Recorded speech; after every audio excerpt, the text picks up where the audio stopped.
الحمد لله وكفى وسلام على عباده الذين اصطفى اما بعد.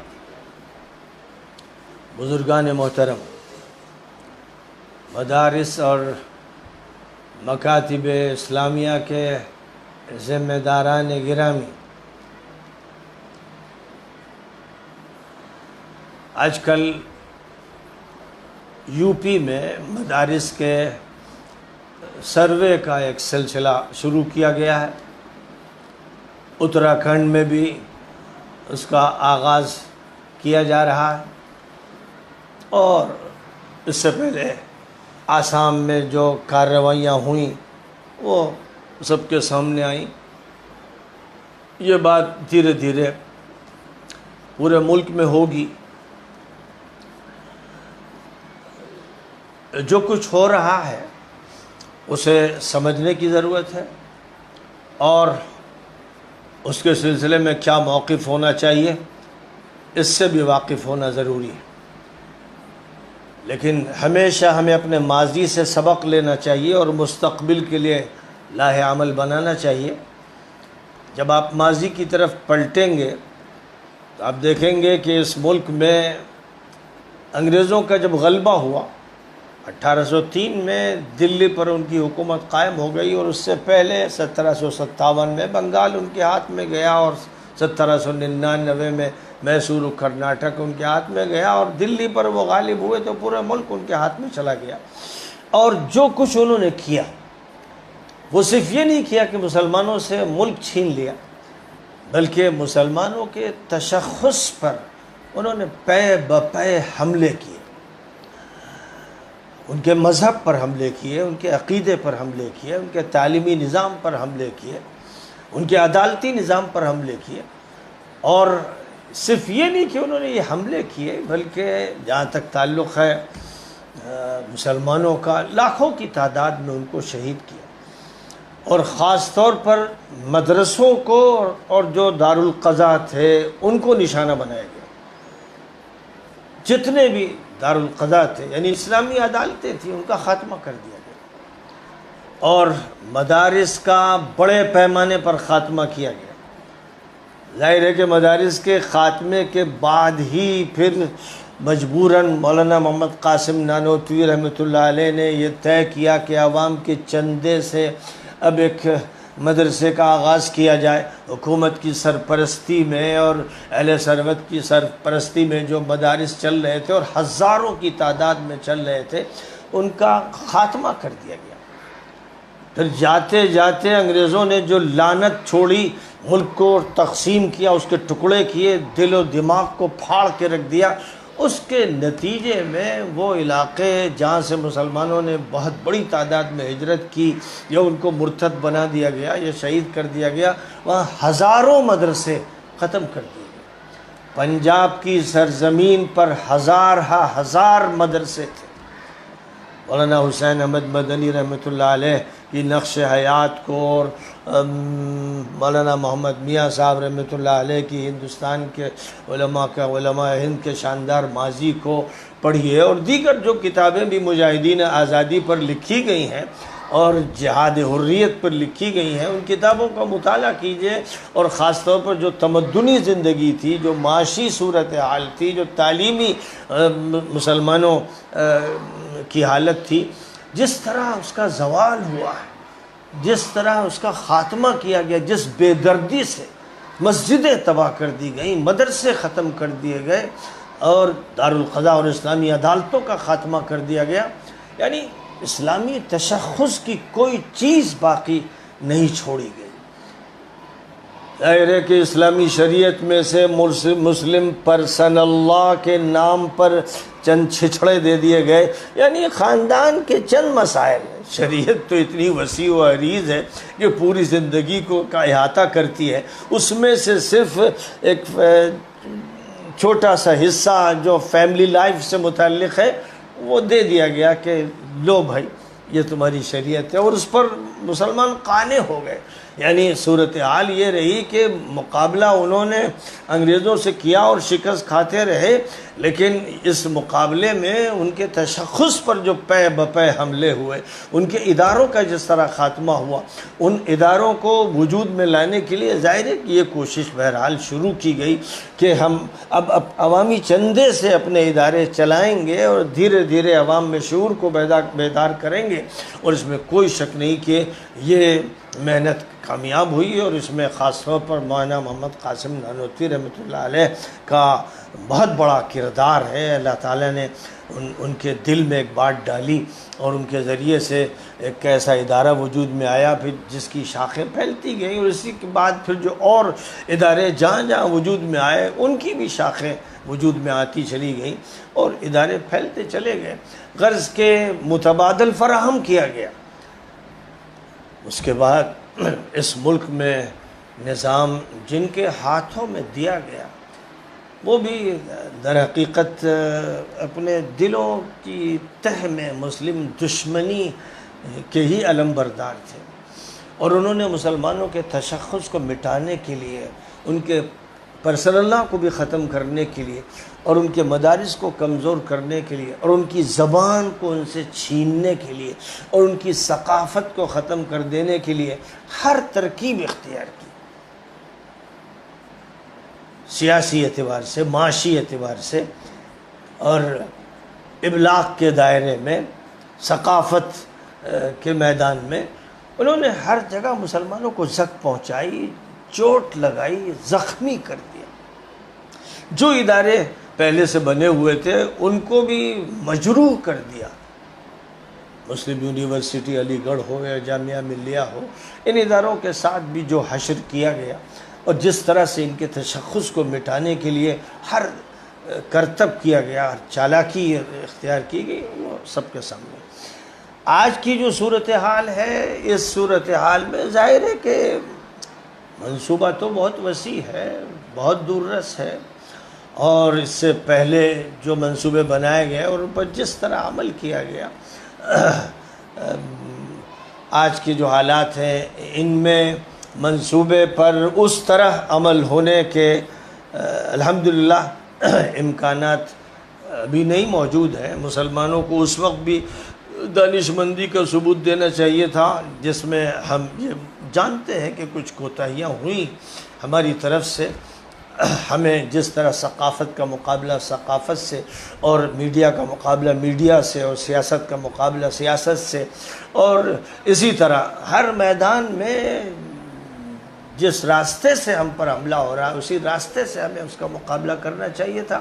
یہ ہم نے انگریزوں کے دور میں بھی نہیں کیا، اور اس کے بعد جو دور شروع ہوا تقسیم کے بعد کا اس میں بھی نہیں کیا، اور اسی کا یہ نتیجہ ہے کہ اب ہماری پوزیشن بہت کمزور ہو گئی ہے۔ جو سیاسی جد و جہد کرنی چاہیے تھی وہ نہیں کی، جو معاشی جد و جہد کرنی چاہیے تھی وہ نہیں کی، اور ثقافتی میدان میں بھی جو کام کرنا تھا اور میڈیا کے میدان میں خاص طور پر بڑے پیمانے پر جو کام کرنا تھا وہ نہیں کیا، تو اس کے نتائج تو بھگتنے پڑتے ہیں۔ اب میں یہ کہتا ہوں کہ اس وقت جو صورتحال ہے اس کو اس تناظر میں سمجھنے کی ضرورت ہے کہ جب نیو ایجوکیشنل پالیسی کا ڈرافٹ آیا، اور میں نے اس موقع پر بہت تفصیل کے ساتھ اس پر گفتگو کی اور اس کے ایک ایک جز کا تذکرہ کیا، اور میں نے اپنے مدارس کے ذمہ داروں کو خاص طور پر مخاطب کر کے یہ بتایا تھا کہ یہ جو نیو ایجوکیشنل پالیسی ہے یہ ملک کو تعلیم کا ایک نیا ڈھانچہ اور نیا نظام دینا چاہتی ہے، اور اس پورے ڈرافٹ میں، اس پوری دستاویز میں کہیں بھی ایک لفظ مدرسے کے بارے میں نہیں ہے، یعنی مدرسے کا وجود گویا تسلیم شدہ ہی نہیں ہے، وہ موجود کل معدوم ہے، اور یہ کہ ان کو اجازت دی جا رہی ہے، پاٹھشالاؤں کا تذکرہ ہے تو ان کے ساتھ ہی ساتھ گویا مکاتب و مدارس بھی شامل ہیں کہ ان کا خاتمہ نہیں کیا جا رہا ہے، لیکن ان کی کوئی بھی سرکاری حیثیت نہیں ہوگی، اور ان کو یہ نصیحت کی گئی کہ وہ اگر سائنس اور میتھ اور جنرل نالج وغیرہ اور ہندی اور انگریزی وغیرہ پڑھائیں گے تو ان کو ریکگنائز کیا جا سکتا ہے۔ میں نے اس وقت ایک بات کہی تھی جس کو میں 25-30 سال سے کہہ رہا ہوں، میری کتاب ہے، سب کو معلوم ہے کہ ہمارا نصاب تعلیم کیا ہو۔ یہ کتاب میں نے 25 سال پہلے لکھی اور حضرت مولانا سید ابو الحسن علی حسنی ندوی رحمۃ اللہ علیہ نے اس پر شاندار مقدمہ لکھا، اور یہ لکھا تھا کہ اس کتاب میں جو تجاویز پیش کی گئی ہیں، میرا یہ کہنا ہے مدارس کے محتمم صاحبان سے اور تعلیم کے ذمہ داروں سے کہ وہ ان کو اختیار کریں۔ مولانا نے یہ نصیحت کی تھی، اور اس میں نے خاص طور پر اس پر زور دیا تھا مولانا مناظر احسن گیلانی رحمۃ اللہ علیہ کی جو تجویز تھی اور مولانا ابوالکلام آزاد کی تجویز تھی کہ ہائی اسکول کے لیول تک ہمارا تعلیمی نظام جو مدارس کا نظام ہے وہ بھی بالکل ویسے ہی ہونا چاہیے جیسے سرکاری اسکولوں کا نظام۔ ہائی اسکول لیول تک ہمارے اور ان کے درمیان فرق نہیں ہونا چاہیے۔ ہمیں چاہیے کہ ہم وہ تمام مضامین پڑھائیں، بالخصوص سائنس کا اور میتھ کا اور جنرل نالج کا اور ہندی اور انگلش کا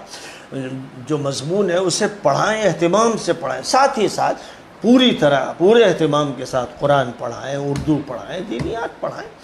ان مضامین کو پڑھائیں۔ اور مولانا گیلانی کا یہ کہنا تھا کہ ہمارا جو درس نظامی تھا اس میں صرف 3 کتابیں دینیات کی تھیں، باقی جتنی کتابیں تھیں سب جدید ترین علوم کی تھیں۔ اس وقت کے جو جدید ترین علوم تھے، جب یہ نصاب سامنے لایا گیا تھا تو اس وقت اس نصاب کا جائزہ لے کر جنرل سولومن نے جو انگریزی حکومت کو رپورٹ پیش کی تھی تو اس میں یہ بات کہی تھی کہ ان مدارس میں آج جدید علوم کی جو تعلیم دی جا رہی ہے وہ ویسے ہی جیسی ہمارے یہاں آکسفورڈ میں اور کیمبرج میں دی جا رہی ہے۔ انہوں نے ان مدارس کا، ان کے بڑے درجات کا موازنہ کیمبرج اور آکسفورڈ سے کیا تھا، اور ان کی رپورٹ کے حوالے موجود ہیں، خاص طور پر تاریخ ندوۃ العلماء میں مولانا اسحاق جلیل صاحب رحمۃ اللہ علیہ نے اس کا حوالہ دیا، اور دیگر حضرات نے بھی اس کے حوالے دیے۔ تو ہمارا یہ معیار تھا، اسی معیار کو ہمیں قائم کرنا تھا، لیکن قافلہ آگے بڑھتا چلا گیا اور ہم پیچھے ہٹتے چلے گئے۔ یعنی جب سائنس میں تبدیلیاں آئیں، جدید معلومات کی دنیا بدلتی چلی گئی تو ہم وہ پرانی دنیا میں آباد رہے، اس سے نکلنے کا کام نہیں کیا۔ تو بہرحال میں تو 25 سال سے مسلسل مطالبہ کر رہا ہوں کہ ہائی اسکول لیول تک آپ کا سسٹم اسکولنگ ہونا چاہیے، یعنی سرکاری اسکول جیسے ہے یا پرائیویٹ اسکول ہے ویسے ہی آپ کا مدرسہ، آپ کا مکتب بھی ہو، اور وہ اسکول کہلائے تو کوئی حرج نہیں ہے، کیونکہ مدرسہ اور اسکول میں کوئی فرق نہیں ہے لغوی اعتبار سے۔ آپ مکمل طور پر دینیات کے مضامین داخل کر کے بچے کو ایک ہی رخ پر لے کر چلتے ہیں، اور پھر جو اصطلاحات استعمال کرتے ہیں کہ یہ بچہ مثلا مشکات پڑھ رہا ہے اور یہ بچہ مثلا اصول الشاشی پڑھ رہا ہے، اور اس کے لیے جو آپ نے نام تجویز کر رکھے ہیں یہ جنوں کی دنیا میں استعمال ہوتے ہوں گے یا ماضی قدیم میں کہیں بولے جاتے ہوں گے، آج کی پوری دنیا میں کہیں ان اصطلاحات کا استعمال نہیں ہوتا جن اصطلاحات کا استعمال ہمارے درس نظامی کے مدرسے کرتے ہیں۔ ندوے نے بہرحال تبدیلی کی، وہ بھی ایک عرصے کے بعد کی، پہلے وہاں بھی درجہ اول، دوم، سوم، چارم، پنجم یہی لفظ بولے جاتے تھے، لیکن اس کے بعد پھر ابتدائیہ اور ثانویہ اور عالیہ اور علیہ کی اصطلاحات استعمال ہوئی، لیکن نصاب وہی پرانا رہا جو 100 سال پہلے کا تھا۔ جو اس میں تبدیلیاں آنی چاہیے، ہر 5 سال کے بعد غور ہونا چاہیے اور چینجز لانے چاہیے، اپ ٹو ڈیٹ بنانا چاہیے، یہ ضروری ہے۔ یہ نہیں کیا گیا تو اب آج جب آپ کے جائزے کی بات آتی ہے تو آپ کو پریشانی لاحق ہوتی ہے، اور آپ کہتے ہیں ہمارے دینی ادارے ہیں۔ بھائی تعلیم ہوتی ہے اس لیے کہ کیڈر تیار کیا جائے۔ نبی پاک علیہ الصلاۃ والسلام اپنے مدرسے میں جو تعلیم دیتے تھے اس تعلیم سے ہر طرح کے کیڈرز تیار ہوتے تھے۔ آپ کی اس تعلیم سے سپاہی بھی تیار ہو رہے تھے، فوجی بھی تیار ہو رہے تھے، بزنس مین بھی تیار ہو رہے تھے، کمانڈر بھی تیار ہو رہے تھے، ہر طبقے کے لوگ تیار ہو رہے تھے جو ایک پورا نظام حکومت سنبھالتے تھے۔ اور یہی وہ افراد تھے کہ جو جس ملک میں گئے اس ملک کے چارج کو انہوں نے سنبھال لیا۔ یہ اصل مقصود ہوتا ہے تعلیم کا کہ ایک طرف آپ اپنے دین کی حفاظت کریں، اپنے عقیدے کی حفاظت کریں، ساتھ ہی ساتھ جس دنیا میں آپ کو رہنا ہے اس دنیا کا چارج سنبھالنے کی آپ کے اندر صلاحیت ہو۔ تو بہرحال ہائی اسکول لیول تک تو کم از کم 12ویں تک اگر کہیے کہ وہاں تک تو ہمیں مشترک مضامین پڑھانے چاہیے تاکہ کوئی فرق ہی نہیں، کسی اعلیٰ سے اعلیٰ اسکول میں اور ہمارے مدرسے میں کوئی فرق ہی نہیں ملے گا۔ اس لیے کوئی بات ہی نہیں ہوگی کہ بھئی مدرسوں کا کیا نظام ہے اور وہاں کیا ہو رہا ہے، یہ بات اٹھائی نہیں جا سکے گی۔ اور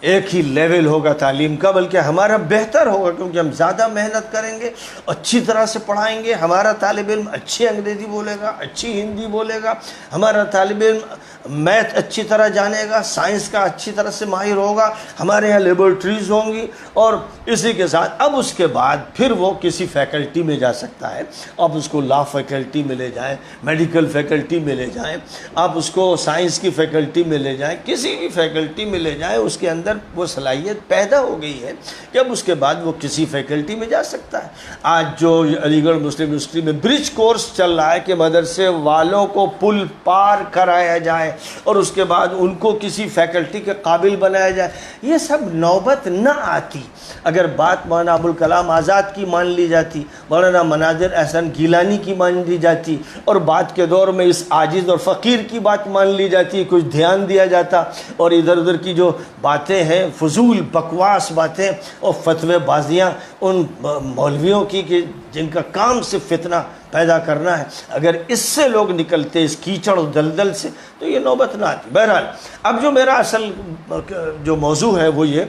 میں مدرسے والوں سے کہنا چاہتا ہوں، میں نے ابھی ادھر چند ویڈیوز دیکھی، بارہ بنکی میں مثلا فلاں مدرسے میں ایک رپورٹر پہنچ گیا، اور پھر کسی گاؤں میں ایک رپورٹر پہنچ گیا، کسی لڑکیوں کے مدرسے میں پہنچ گیا، لڑکوں کے مدرسے میں پہنچ گیا، اور اس کے بعد ایسا جیسے کوئی پولیس دھاوا بول رہا اور وہ اندر گھسا چلا جا رہا ہے، اور امام کا دروازہ کھٹکھٹایا جا رہا ہے، یا مولوی صاحب کا جو اندر آرام کر رہے ہیں دروازہ کھولا جا رہا ہے، وہ لنگی میں بنیان میں کھڑے ہوئے ہیں، اور ان سے پوچھتا ہے کہ بھئی کیا قصہ ہے، آپ آرام کر رہے ہیں؟ پھر اس کے بعد وہ بیان کرتا ہے، اپنے چینل پر بیان کرتا ہے کہ لیجئے یہ مولوی پڑھا سو رہا ہے اور مدرسے کی یہ حالت ہے، نہ فرش صحیح ہے، نہ چھت صحیح ہے، نہ کلاس صحیح ہے. اور پھر وہ پوچھتا ہے بچوں اور بچیوں سے کہ اس ملک کا کون ہے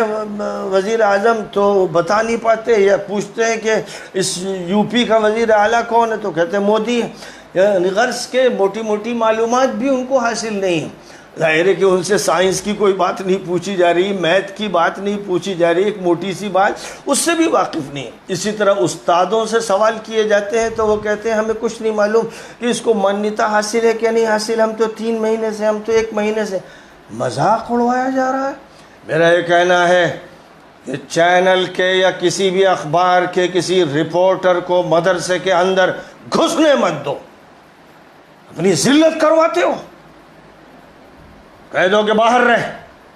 تجھے کیا حق پہنچتا ہے اندر آنے کا، تجھے کیا حق ہے کہ تو بچوں سے استادوں سے جو چاہے معلومات کرے، اور پھر وہ مذاق بنائے. تو چینل پر ہمارا مذاق اڑوانا چاہتا ہے اس لیے گھس رہا ہے. لیکن مجھے حیرت ہو گئی جب میں نے دیکھا کہ مولوی صاحب دم بخود کھڑے ہیں، حیرت زدہ، دہشت زدہ، جیسے کوئی دھاوا بول دیا گیا ہو، جیسے پولیس کی پوری ٹیم آ گئی ہو اور ملزموں کی پکڑ دھکڑ ہونے والی ہو، اور ایک کمرے میں مولوی صاحب سو رہے ہیں، کھڑا کر دیا گیا لنگی پہنے بنیان میں، اور وہ جواب دے رہے ہیں.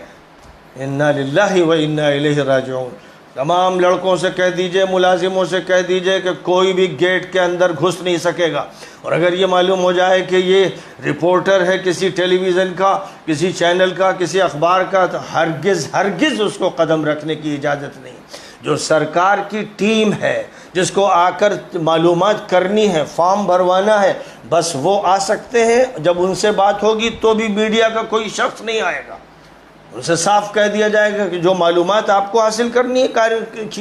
کر لیجئے، ہر چیز صاف ستھری اعتماد کے ساتھ بات کیجئے، اور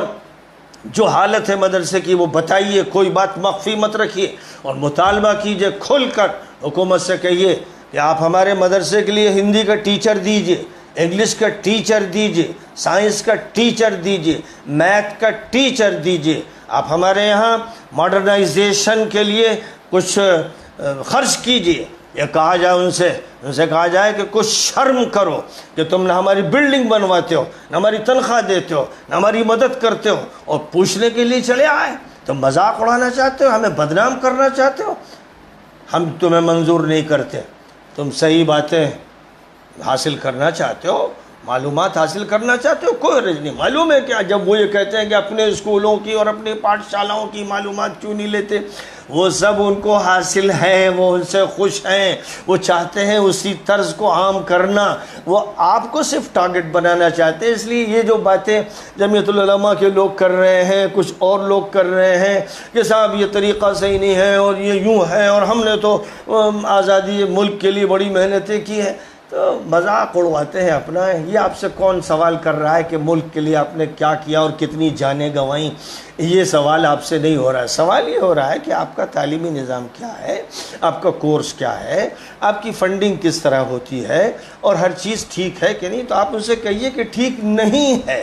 بلڈنگ صحیح نہیں ہے، اس میں آپ کی مدد چاہیے، فرنیچر کے لیے مدد چاہیے، ٹیچر کے لیے آپ کی مدد چاہیے۔ ہم تو حکومت سے چاہتے ہیں کہ حکومت ہماری مدد کرے، ہمارے اپلفٹمنٹ کا کام کرے، ہمیں ڈیولپ ہونے دے۔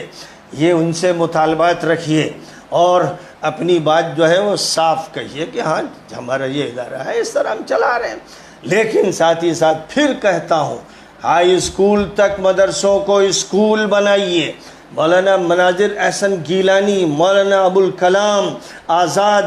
اور پھر جنہوں نے بھی اس نہج پر باتیں کی، اور میں 25 سال سے مسلسل یہی کہہ رہا ہوں کہ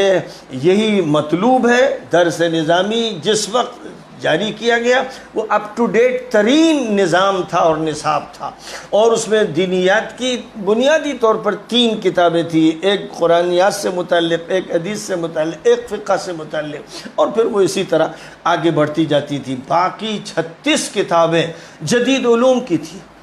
سائنس سے متعلق کتابیں تھیں، میتھ سے متعلق کتابیں تھیں،